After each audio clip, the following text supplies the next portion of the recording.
Yes guys, how's it going? Welcome back to a new video on this bright, breezy Saturday morning. It is a little bit windy, so hopefully the audio is okay. I did go out last night. I did watch England. It was terrible. I woke up this morning. I am hungover, so I thought I'd come out, get some fresh air and talk about something way better than England or my hangover. Newcastle United and the immense, the fantastic 24, 48 hours that we've had the kit launch. My God, was incredible. I think we all were excited for Adidas and the new tops. And honestly, even today, I'm still blown away by how successful we were always going to buy the kits, but my word, the queues around the shop, the video. I honestly don't think an advert has ever spoken to me as much as that advert did. Alan Shearer, voiceover, Bladen races, Isaac with his dog. You know what I would be interested to know actually is who had the creative over that, because there's no doubt that, and look, Custore, we've spoken about Custore, design of Custore over the years, in fairness, has actually been okay. I think it was the quality, it was the service, and I think in some respects that it felt like Custore kind of just did what they fancied doing.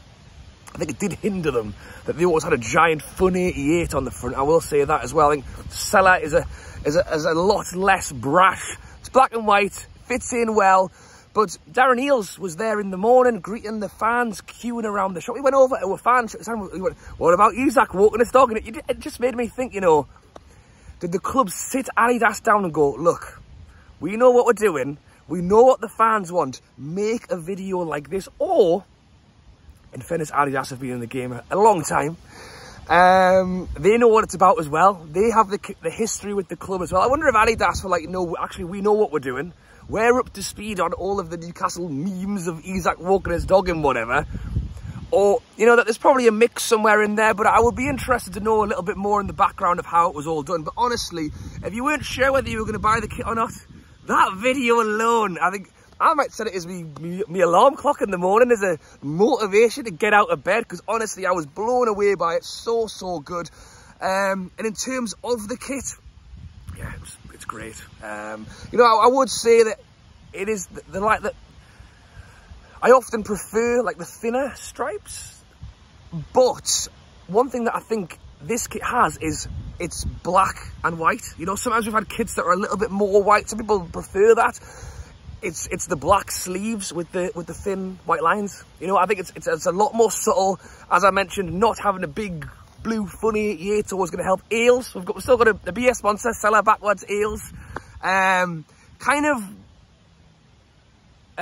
similar to kind of that 2000 to 2003 NTL top. Obviously, I think the first clip of Shearer was with him wearing that top when he scored. It showed Bobby Robson. It was a Bobby Robson top. Yeah. Fantastic. And as much as we love the top, we love the video, we love everything about it, I was going, in the video, what about that top? But where's that one? When's that hoodie going to be available? When's that? I was thinking I'm going to have to go in and buy this. I'm going to have no money left. I'm going to buy everything. Not everything's been released just yet. I think Newcastle will slowly but surely bring it out. In fairness, they're going to wait a month and then bring out the away kit as well. So we've got plenty to look forward to with regards to that. But in terms of the trainer top, one thing I noticed straight away was no sponsor. No sponsor on the trainer top. Actually, my first thought behind that was actually, that is well done. Because obviously over time, we have different sponsors. Some are good, some, as I say, Funny 88, Wonga. You know what, in fairness, Wonga let us, bought the naming rights, then kept St James's Park. So don't forget that about Wonga.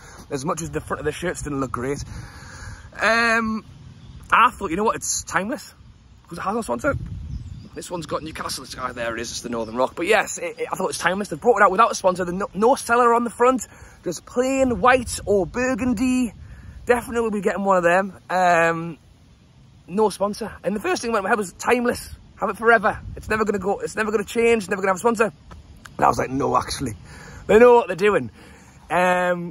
Because we are continuously linked to a training top sponsor. It wasn't that they just forgot to put Seller on the front, it's that they are quite aware that there's some money to be made off the training tops as well. And to wake up this morning to various reports, one of which from iNews is saying that Newcastle are in advanced talks to get that training top sponsor. And what better way to advertise to people to come in and sponsor our training top than have a launch like we did yesterday. Obviously, loads going on with the Premier League at the moment.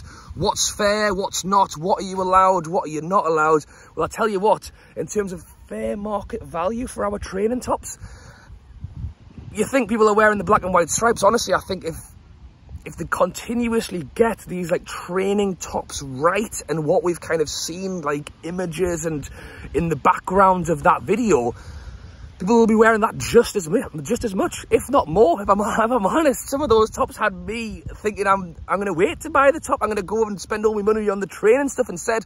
Like, that launch has pushed us in a really good spot to get a really good deal for some of these training tops, off the field shirts.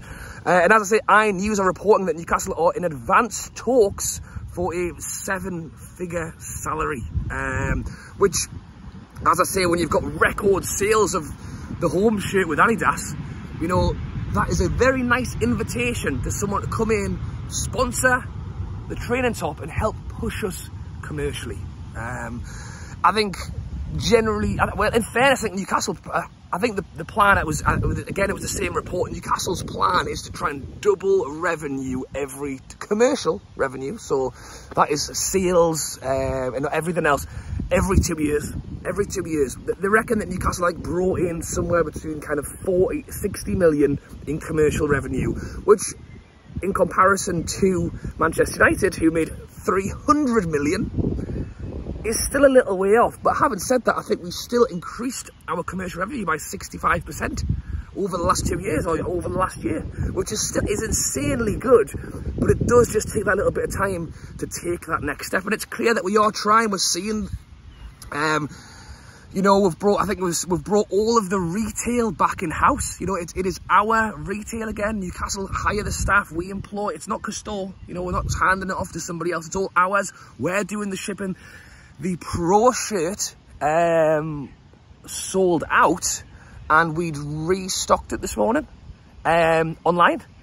If that was Custol, we'd be waiting 3 weeks. So, you know, they know what they're doing. It goes back to the video. It goes back to a lot of things. Newcastle know what they're doing at the moment. And I think bringing it all back in-house is smarter from a service point of view. You're in charge of your own product. But it's smart on a commercial point of view because it's us who are making the money. You know, we went out to Australia. I think that didn't really get a great response. But it's clear that we're trying to do things. The training top sponsor will be next. And then after that, it will be the training ground sponsor, so the training top and then the training ground. Whether they want to get a bit of a double deal on that one, and look, to have those in place before the start of next season would be big. We've got a summer of transfers. We've also got a summer to get some good deals done for the club, so we can get the full value. You know, someone's going to come in and sponsor the training top. They're not going to get as good a deal when it's like October, November, December. Do you fancy it? Well, we're trying to give it away by that point. If we can really have a good summer and get some done for the sponsor. As I say, being reported today that we are close on the training ground. The training, God, can you tell I'm hungover? The tops. They reckon the next step after that will be the training ground, and I think for that one could be a big one as well. You know, there's been lots of talks on what Newcastle are going to, even talks around like the stadium naming rights and what can be made of that. I like that we haven't rushed for that, actually, because it's St James's Park. There's potential controversy there, and depending on how it's done and what they decide to do, I think fans will be probably available in terms of where they are to get on board with like a stadium name change, depending on what the club do with it. Because, you know, previously we're selling this player, selling that player, Mike Ashley's doing this and that, and we never saw any return for it. And I think that's a big part of the partnership between the fans and the club. You know, it's not just them or us, it's together, and that's why it's going so well. But the training ground, you call them whatever you want, as long as I see the money out of it as well. So yes, it's good. It was a fantastic couple of days, and look, that's not the end of it either. As I mentioned, the away kit will be out in a month's time, the third kit will be out in 2 months' time. They're just waiting for payday. Every month they'll just keep waiting for the next payday, and then they'll bring a new shirt out. And honestly, I think that will be from now until forever, potentially, with Adidas, or at least until the Adidas deal ends. It will just continue to go on. There'll be constant, because I was looking at some of these things and you get it, don't you? Oh, I need to, that train top's amazing, I need to go and buy it quick because it might run out, or they might stop stocking it. There's going to be a new one every 2 weeks. So either be prepared to never have any money ever again, or potentially be in a place where you don't buy them all. So I'm having that mental battle already. But anyway, exciting stuff with the kits, exciting stuff to see what happens with the training tops. You know, wouldn't it be good to have brown ale? Having said that, you know, Heineken, I doubt they're going to, I tell you what, I mean, at one point I was saying just put it on there for free. Ring Heineken up. Am I right? Heineken is going with brown ale now. Ring brown ale up anyway and go, look mate, we're just going to put it on for free. You can have the advertising, we're not bothered, we just want it to look good. Possibly not, but hopefully it is a good one. Hopefully it's black and white, hopefully it's similar to Seller. You know, if it was a training top with a big, you know, big blue badge on, or dark blue, but as again, or yellow or orange, it suddenly just throws it out of whack and can potentially spoil what is some fantastic stuff. So it's funny actually, isn't it? Because you want the money, but you also want people to buy it. You know, if you go out and get a big orange thing on the front, it might not go down so well. But anyway, I've rattled on too long. Hope you guys have enjoyed this video. Hope you guys have all got your kits on order, getting down in the shop. Let me know what you think of the kits. Let me know what you think of the training kits. Let me know what you think of your thoughts on the training ground, training sponsor, stadium sponsor. Comments down below. Thank you for watching, guys. Enjoy your weekend, and I'll catch you later.